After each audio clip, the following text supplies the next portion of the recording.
Merhaba arkadaşlar. Bugün sizlere daha detaylı bir şekilde hazırlamakta olduğum Samsun'un antik dönem tarihinden önce panoramik manzarasından dolayı şehrin muhakkak görülmesi gereken yerler listesinde yer alan, çevresinde kafe ve restoranın da bulunduğu, neredeyse o dönemlerden kalan tek tük yapılardan biri olan mezar odalarının bulunduğu Amisos Tepesi'ni gezeceğiz.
Samsun-Sinop Karayolu üzerinde Barutane mevkiinde yer alan 2 adet timülüste 2004-2005 yılları arasında yapılan kazılar sonucunda Mitridates sülalesinin hüküm sürdüğü Hellenistik dönemde M.Ö. 330'lu yıllardan kalma mezar yapıları ve blok taş duvarları bulunmuştur. Yapılan kazılarla Kuzey Tepe'nin altında 3 odalı, Güney Tepe'nin altında 2 odalı ve boyalı bir mezar ortaya çıkarılmıştır. Mezarlardan çıkarılan buluntular Samsun Arkeoloji ve Etnografya Müzesi'nin en değerli koleksiyonlarından birini oluşturmaktadır. Amisos'ta nasıl bir yaşam zenginliği olduğunu da gösteren bu altın ziynet eşyaları, çanak, çömlek, cam ve mermerden yapılmış arkeolojik eserlerin incelenmesinden erkek mezarının Pontus Krallığı'nın en üst düzeydeki yöneticilerden birine, diğer mezarlarında bu kişinin eşi ve kızına ait olduğu düşünülmektedir. Mezarda bulunan toprak, cam, metal ve mermer eserler M.Ö. 4. yüzyılda tarihlenmiştir.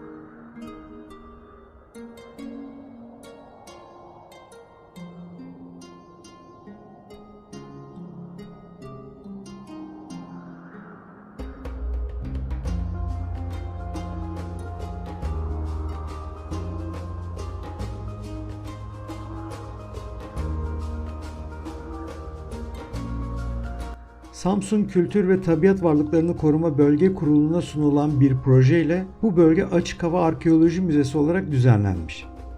Mezarlar ziyarete açılarak eski Samsun'un dini, sosyal hayatı ve kültürü hakkında ziyaretçiler bilgilendirilmektedir.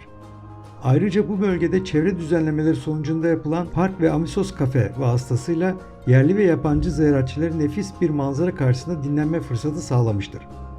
Gerek karayolu ve gerekse teleferikle buraya gelen ziyaretçiler tarih ve doğayla iç içe güzel bir zaman geçirmektedir. Amisos kentinin metropol alanı olan Baruthane'de halen keşfedilmemiş mezarların var olduğu düşünülmektedir.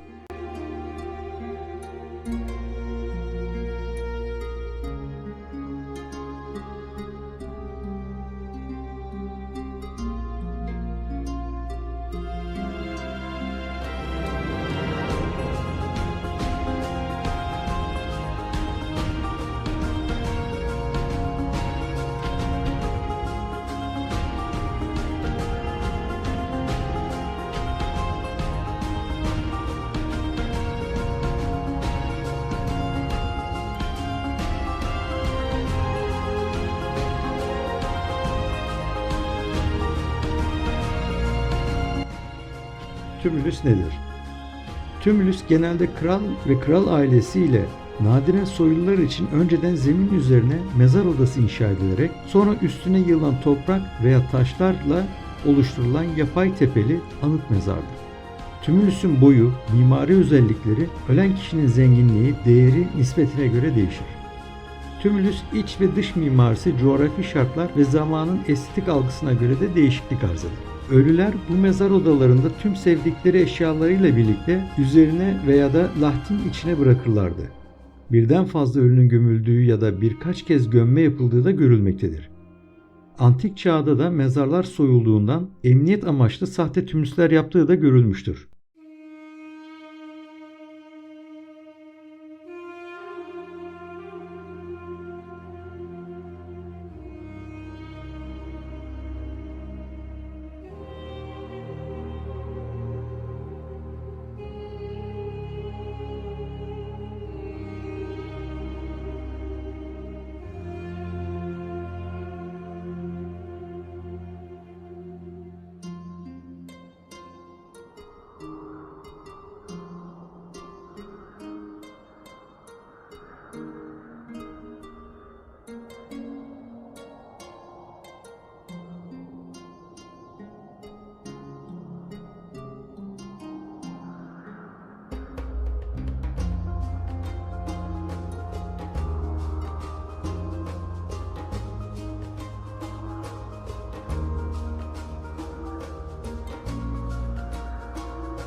Barutane tümülüslerinin Mitridates sülalesinin hüküm sürdüğü Helenistik dönemlerde yapıldığı anlaşılıyor. Samsun Müzesi ile İstanbul Üniversitesi'nin birlikte yürüttüğü bilimsel kazıların sonunda iki mezar ortaya çıkarıldı ve ziyarete açıldı. Güney tümülüs altındaki mezar, Karadeniz kıyılarında bugüne kadar bulunmuş boyalı ve sıvalı tek örnektir.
30 metre çapında ve 8 metre yüksekliğindeki kuzey tümülüsün altında arka arkaya sıralanan 3 odalı bir mezar yapısı bulundu. Mezar yapısının toplam uzunluğu 18, genişliği 2.80 ile 3.25, yüksekliği ise 2.5 metre. Odalarda sıva kullanılmamış, sadece yalancı yarım sütunlar ile süsleme yapılmış.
...15 metre yüksekliğinde ve 40 metre çapındaki güney tümülüsün altında 2 odalı oyma mezar yer alıyor. Yığışma tabakasının oyulmasıyla oluşturulan mezarın toplam uzunluğu 6, genişliği 2,5 ve yüksekliği 3 metre. Odaların duvarları tavan ve tabanı 3 cm kalınlığında krem renkli sıva ile kaplanmış. Ön odada duvarların taş duvar görünümünü vermek için sıva kazınarak 7 sıra taş dizisi görüntüsü çizilmiş. Sonra da kazıma çizgileri lacivert boya ile doldurulmuş. Bu yalancı taş duvar çizgilerinin üst tarafına kırmızı boya ile 2 yatay şerit yapılmış. Odada yan duvarlar boyunca sedirler uzanmaktadır. Arka odada ise 70 santim yüksekliğinde bir ölü yatağı yer alıyor. Yatağın ön yüzünde kırmızı ve siyah renklerle yumurta bezemesi yapıldığı anlaşılıyor. Yazık ki bu bezemeler tahrip edilmiş. Mezarın içinde çanak çömlek parçaları, testi, koku şişeleri, kemik süsler ve bronz çiviler bulundu.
Umarım bu gezimiz hoşunuza gitmiştir. Yeni yerlerde tekrar görüşmek üzere. Şimdilik hoşça kalın.